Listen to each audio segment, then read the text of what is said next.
दोस्तों, अगर आप यूनिवर्स के राज समझना चाहते हो तो एनर्जी, फ्रीक्वेंसी और वाइब्रेशंस के टर्म में सोचिए। निकोला टेस्ला, वो साइंस का जादूगर जिसने फ्यूचर को पहले ही देख लिया था।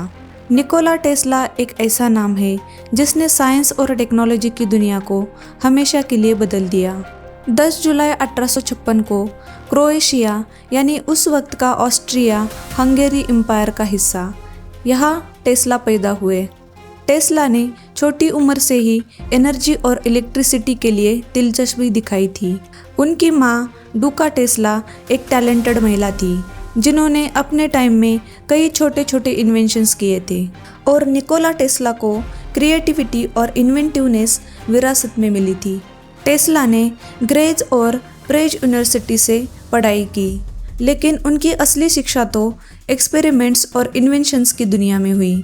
उनका मानना था कि साइंस और नेचर के बीच एक गहरा कनेक्शन है और इसी वजह से उन्होंने कई अमेजिंग डिस्कवरीज की। 1884 में टेस्ला अमेरिका आए और थॉमस एडिसन के साथ काम शुरू किया, लेकिन जल्द ही उनकी सोच और आइडियोलॉजी एडिसन से अलग हो गई। जहां एडिसन डीसी यानी डायरेक्ट करंट पे बिलीव करते थे, वही टेस्ला ने एसी यानी अल्टरनेटिंग करंट को फ्यूचर की एनर्जी सिस्टम बताया। आज दुनिया उन्हें एक विजनरी के रूप में याद करती है, जिनके इन्वेंशंस ने इंसान को मॉडर्न लाइफ का गिफ्ट दिया। चाहे बिजली का यूज हो, रेडियो सिग्नल्स हो या वायरलेस ट्रांसमिशन, हर जगह टेस्ला का नाम जुड़ा है। निकोला टेस्ला की कहानी सिर्फ एक साइंटिस्ट की नहीं है, यह उस इंसान की कहानी है जिसने दुनिया बदलने का सपना देखा और अपनी आखिरी सांस तक उस सपने के लिए जिया। तो आज हम आपको ले चलते हैं निकोला टेस्ला के आखिरी 10 दिनों की मिस्टीरियस और सैड कहानी की तरफ।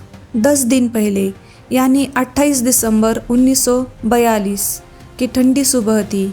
होटल न्यूयॉर्क के कमरा नंबर 3327 में 86 वर्षीय निकोला टेस्ला अपने आविष्कारों की दुनिया में खोए हुए थे। टेस्ला ने अपने जीवन में 300 से अधिक पेटेंट हासिल किए थे, लेकिन अब उनकी दुनिया में सिर्फ यादें और अधूरे सपने बचे थे। टेस्ला का स्वास्थ्य अब तेजी से गिर रहा था। उनकी दिनचर्या बेहद साधारण हो गई थी। सुबह जल्दी उठना, थोड़ी देर होटल की लॉबी में टहलना, फिर अपने कमरे में बैठकर रिसर्च पेपर्स पढ़ना।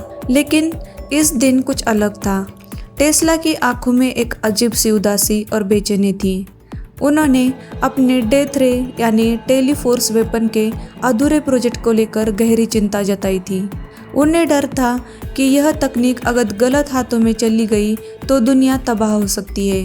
टेस्ला ने अपने भतीजे सावा कोसानोविच को बुलाकर कहा, मेरे मरने के बाद मेरी रिसर्च और डायरी को संभालना, ये दुनिया के लिए अनमोल खजाना है। 9 दिन पहले यानी 29 दिसंबर 1942 टेस्ला ने इस दिन अपने जीवन का अंतिम आविष्कार संबंधी पत्र लिखा। उन्होंने इसमें बताया कि टेलीफोर्स वेपन दुनिया को सुरक्षा तो दे सकता है, लेकिन अगर यह गलत हाथों में चला गया तो दुनिया को बर्बाद भी कर सकता है। उन्होंने FBI को इसकी जानकारी दी थी, लेकिन कोई ठोस जवाब नहीं मिला। टेस्ला को इस बात का अंदेशा हो गया था कि अमेरिकी सरकार अब उनकी रिसर्च में दिलचस्पी ले रही है। 8 दिन पहले यानी 30 दिसंबर 1942 अब टेस्ला ने दुनिया से पूरी तरह से दूरी बना ली थी। उन्होंने किसी से मिलना जुलना बंद कर दिया। होटल स्टाफ ने देखा कि टेस्ला अब बाहर बहुत कम निकलते हैं। वो सिर्फ न्यूयॉर्क की सड़कों पर कबूतरों को दाना देने जाते थे। टेस्ला ने एक वाइट पिजन को अपना दोस्त मान लिया था। वो मानते थे कि इस कबूतर में कोई दिव्य शक्ति है जो उन्हें जीने की प्रेरणा देती है। टेस्ला का कमरा अब एक प्रयोगशाला बन चुका था। जगह जगह पेटेंट्स की फाइलें, अधूरे डिज़ाइन और टेस्ला कॉइल के पुराने स्केच।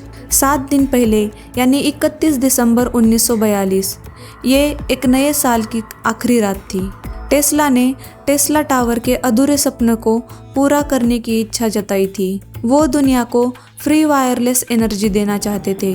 टेस्ला टावर एक ऐसा आविष्कार जो पूरी दुनिया को मुफ्त ऊर्जा दे सकता था, बिना किसी तार के ऊर्जा ट्रांसमिशन संभव कर सकता था।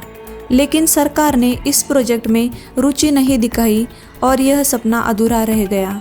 उस रात टेस्ला ने अकेले अपने कमरे में बैठकर अपने कबूतरों को याद किया और सिर्फ अंधेरे को निहारते रहे।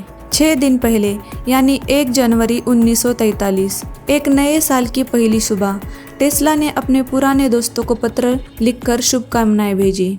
उन्होंने अपने पत्र में लिखा, शायद यह मेरा आखिरी नया साल है। मैं चाहता हूँ कि मेरे अधूरे सपने दुनिया को मिले। टेस्ला का शरीर कमज़ोर हो रहा था, लेकिन उनका दिमाग अभी भी फ्री एनर्जी और वायरलेस ट्रांसमिशन के आइडिया पर काम कर रहा था। 5 दिन पहले यानी 2 जनवरी 1943, टेस्ला ने अपने कुछ अधूरे प्रोजेक्ट्स को रिव्यू करना शुरू किया। टेस्ला टावर जो फ्री एनर्जी का सपना था, डेथ रे जो सुरक्षा और विनाश दोनों दे सकता था, टाइम ट्रैवल का आइडिया जिसमें टेस्ला मानते थे कि ऊर्जा के सही नियंत्रण से समय में यात्रा संभव हो सकती है, लेकिन उनके पास अब शक्ति और संसाधन नहीं बचे थे। 4 दिन पहले यानी 3 जनवरी 1943, टेस्ला ने अपने सबसे प्यारे व्हाइट पिजन को आखिरी बार देखा। उन्होंने कबूतरों को खाना खिलाया और कहा, तुम्हारा साथ मेरे लिए भगवान का आशीर्वाद था। टेस्ला को अपने प्यारे कबूतर की मौत का गहरा सदमा लगा था। उन्होंने कहा, अब वो मर गई तो मेरे अंदर कुछ भी जीने की चाहत नहीं बची। 3 दिन पहले यानी 4 जनवरी 1943, अब FBI पूरी तरह से टेस्ला की रिसर्च पर नज़र रख रही थी। टेस्ला के टेलीफोर्स वेपन के कॉन्सेप्ट को लेकर अमेरिकी सरकार चिंतित थी। FBI को डर था कि अगर टेस्ला की रिसर्च गलत हाथों में चली गई तो ये दुनिया के लिए खतरनाक हो सकता है।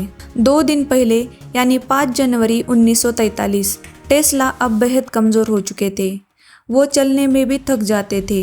उन्होंने डॉक्टर से मिलने से मना कर दिया था। उन्होंने अपने भतीजे से कहा, मुझे सिर्फ अपने आविष्कारों के साथ रहना है, मुझे किसी की ज़रूरत नहीं। 1 दिन पहले यानी 6 जनवरी 1943, टेस्ला ने अपनी अंतिम रात तन्हाई में गुजारी। उन्होंने अपने सारे डिज़ाइन और ब्लूप्रिंट्स को दोबारा देखा। उन्होंने अंतिम बार सावा कोसानोविस को फ़ोन किया और कहा, अब मेरा वक्त आ गया है, मेरी रिसर्च को दुनिया तक पहुंचाना तुम्हारी जिम्मेदारी है। और आखिरकार 7 जनवरी 1943 सुबह के 10:30 बजे होटल स्टाफ ने टेस्ला को उनके बिस्तर पर शांत पड़े हुए पाया। उनकी मौत का कारण बताया गया कि हार्ट फेलियर था। FBI ने तुरंत टेस्ला के कमरे को सील कर दिया और उनकी डायरी और ब्लूप्रिंट्स को जब्त कर दिया। दोस्तों, निकोला टेस्ला चले गए, लेकिन उनकी रिसर्च और आविष्कार आज भी दुनिया को रोशन कर रहे हैं। Wireless energy, Tesla coil, radio technology और एक भविष्य जहां मुफ्त ऊर्जा संभव थी। टेस्ला की कहानी सिर्फ एक आविष्कार की नहीं थी, एक ऐसे व्यक्ति की कहानी थी जिसने दुनिया को बदला, लेकिन दुनिया उसे समझ नहीं पाई। टेस्ला का सपना सिर्फ मॉडर्न टेक्नोलॉजी तक सीमित नहीं था, बल्कि वे चाहते थे कि उनकी डिस्कवरीज मानवता के कल्याण के लिए काम आए।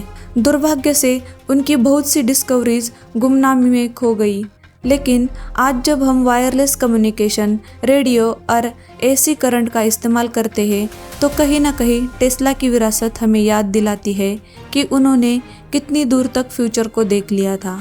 आज दुनिया भले ही टेस्ला को देर से पहचान रही हो, लेकिन उनकी सोच और इमेजिनेशन ने साइंस और टेक्नोलॉजी को एक नई दिशा दी। टेस्ला ने न सिर्फ इलेक्ट्रिसिटी के क्षेत्र में क्रांति लाई, बल्कि भविष्य की ऐसी संभावनाओं को भी जन्म दिया जिनका हम आज भी लाभ उठा रहे हैं। टेस्ला सिर्फ एक साइंटिस्ट नहीं थे, वे एक ऐसे सपने देखने वाले इंसान थे जिनका सपना आने वाली पीढ़ियों की तरक्की का आधार बन गया। टेस्ला का नाम भले ही उनकी ज़िंदगी में उतना नहीं चमका, लेकिन उनके विचार, इन्वेंशन और कंट्रीब्यूशन हमेशा इतिहास के पन्नों में अमर रहेंगे। आज हम जो दुनिया देख रहे हैं वह टेस्ला के सपनों का ही विस्तार है और यही उनकी सच्ची विजय है। दोस्तों, अगर आपको ये कहानी पसंद आई हो तो हमारे वीडियो को लाइक करें, वीडियो को शेयर करें और सब्सक्राइब करना ना भूलें।